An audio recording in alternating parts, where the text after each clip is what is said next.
Fala, pode fazer a pergunta que você quer fazer. A Patrícia Silva, ela dá uma boa noite. Boa noite, a Patrícia Silva. E ela deixa uma pergunta aqui.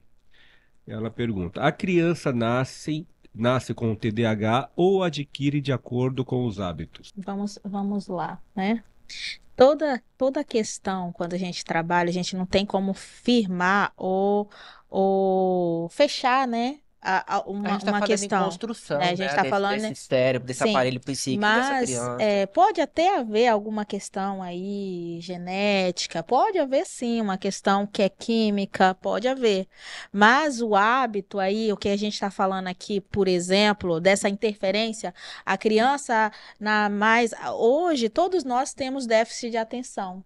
Se vocês pegarem hoje, por que que a gente está com déficit de atenção? Porque a gente está no celular, a gente está na televisão, a gente está com multimídia, né? Várias tecnologias ali, vários estímulos ali, e ao mesmo tempo a gente está conversando com o outro, então a gente não para. Olha o que que a gente está fazendo com a gente. A gente não para prestar atenção, inclusive, no que a gente está falando. Né? A gente não se ouve, a gente não tem Antigamente era assim: se eu estou assistindo televisão, eu estou assistindo televisão. Hoje não. Hoje a gente faz 10 coisas ao mesmo tempo. Isso já contribui para a gente ter déficit de atenção. Como a criança ela está em estágio de desenvolvimento psíquico, né? Então, como ela está nesse desenvolvimento, é lógico que essas interferências, né, interferências dessas tecnologias, elas afetam o desenvolvimento mesmo dessa criança, né? É, ela não vai ser um adulto, por exemplo, né?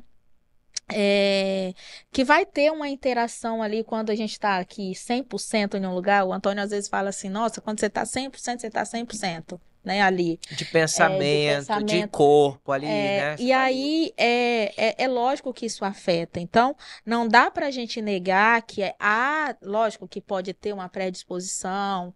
É a mesma coisa do autismo. Eu estava vendo, eu estava estudando, porque Tem na minha muitas família teses, né, tem sobre o muita autismo. questão também genética Não, mas aí, tem muita tese. Se mas, você for mas lá pesquisar, tem muitas opções para falar, é isso, é aquilo, né? Então, Mas, é muita assim, coisa. diante Tem de muito tudo que material. tenho visto, a forma como estamos lidando com nossas crianças, a forma como a gente está trabalhando, executando essas funções, tem interferido muito na saúde emocional, na saúde mental desses indivíduos. A forma como a gente está. Eu acho que é a ter uma forma, não é avanço, né? A gente está meio que abusando dessas redes, né? E aí às vezes a gente coloca a criança ali para dar um tempo para a gente, porque a gente que quer ficar, né, em paz, vamos dizer assim. Então, penso que tem sim, tem um fator aí, mas o fator de desenvolvimento aí cognitivo, é, ele também faz parte de uma vivência social também. Então não dá para a gente falar assim, ó, isso é isso. Não dá para a gente fechar. A ciência não fecha nada, né? A gente não Mas a fecha gente nada. não muda a estrutura, né? Não. Importante frisar isso. Mas Estrutura. é possível que essas crianças que estão tem um efeito, tem estudos que falam isso. As crianças que estão nascendo, estão sendo inseridas muito cedo nas redes sociais, nos celulares, né? Elas são afetadas cognitivamente, né? Elas têm tido problemas cognitivos, elas têm tido mais TDAH, elas têm tido essas questões Agora a dentro gente viu no em que são mercado internas. aí, né, que as crianças perderam o poder da pinça, né? Aí um produto aí do mercado falou bem assim, olha, as crianças já não estão mais conseguindo abrir com facilidade. Aí criaram uma outra roupagem para aquele produto vender mais, porque viram essa necessidade que a criança só quer apertar. Ela não consegue mais, né? Então, essa coisa da pinça é muito séria. Nós estamos falando de uma coisa que está mexendo com o desenvolvimento da humanidade. Isso aqui, ó, de fazer isso aqui. Que já não consegue mais, já não tem essa E é o praticidade. que o Antônio falou, o nosso cérebro ele não entende o que que é real e o que que não é real. a gente sofre no imaginário, inclusive, mais do que no real. Então, se eu coloco para a criança, e aí eu falo não só do celular, televisão, Filmes aqueles filmes, violentos, né? Tudo eu isso vou tá interferir interferindo. na forma, porque lembra que o nosso inconsciente é produzido através de palavras? Então, o que está sendo inserido nessa constituição desse sujeito? Que eu estou falando desse sujeito do inconsciente, que é o que nos movimenta. Não é a nossa parte consciente que nos movimenta, é o nosso inconsciente. É aquilo que eu acho, olha, por que que eu estou fazendo isso? E eu não sei por que que eu estou fazendo isso, mas eu estou repetindo e eu repito, eu repito. Então, é muito sério, por isso que eu falo. Não é a gente negligenciar, né, a gente esconder a tecnologia, nem a gente não deixar a criança, né, ter acesso, porque o mundo, né, se a pessoa hoje, não só a criança, nós estamos vivendo em um mundo onde se a gente não tiver um pouquinho, um mínimo de conhecimento tecnológico, a gente fica para trás. Então, é importante que a gente também conheça o novo, mas é aquilo que eu falo, é o excesso. Será que uma criança de 2, 3 anos, elas têm necessidade de estar na internet, né? Será que um tempo de qualidade com os pais, com os cuidadores, com as pessoas que estão ali, não seria muito mais importante? É uma reflexão, é uma pergunta, que a gente faz. Então, interfere, eu penso, né, psicanaliticamente falando, como crença que eu acredito, que os hábitos, eles são muito mais importantes do que a genética, né?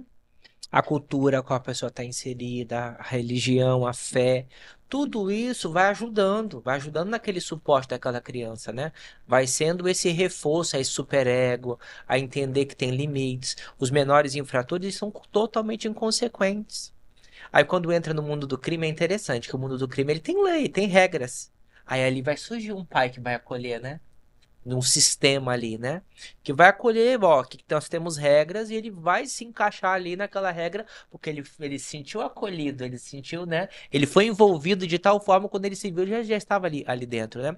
Tem um amigo que tem um testemunho muito bonito que ele fala que lá na escola uma menina muito bonita, que ela que introduziu a droga a ele, que ela era muito bonita, ele falava assim, mas eu me sinto meio feio, assim, tal, e a menina muito bonita se interessou por ele, ela falou, vamos ali comigo, aí eles já foram comprando a droga, né, aí foi um dia era maconha, outro dia era uma outra coisa, e ele, quando ele se viu, ele já estava inserido, né, dentro da drogadição, e era uma escola particular, né? Todo mundo acha que é só escola pública, né? Então, nas escolas particulares, nas escolas públicas, aonde tem ser humano, tem os vícios e tem eu acho interessante que quando eu era criança, meu pai, todo dia quando eu voltava da escola, ele pegava meu estojo de lápis e olhava. Isso daqui é seu? Tem uma coisa diferente aqui que não é seu? Aí eu pegava um lápis, pegava uma borracha, isso aqui é uma amiga minha. Por que você trouxe, né? Da quem que é essa pessoa? Ele questionava se eu não tinha pego aquilo de alguém. Então tem certas coisas que é do dia a dia que a gente não se preocupa mais. Hoje os pais nem olham mais pro caderno, né? Mal pergunta se tem uma mensagem da professora, um bilhete, né? Porque nós estamos vivendo, a gente joga a responsabilidade para a escola, né? A escola joga a responsabilidade para a escola da educação, né? É interessante que escola não é para educar, a escola é para conhecimento, né? Ali são conhecimentos gerais que a criança vai ter sobre coisas específicas. Educação a gente recebe em casa. E aí os pais jogam, não, você não recebe educação na escola, não. Aí o professor fala, você não recebe educação em casa, não, e fica jogando. Então, afinal, de onde, né? Então, escola são conhecimentos. Conhecimentos específicos, conhecimentos gerais, né? E educação básica a gente recebe em casa.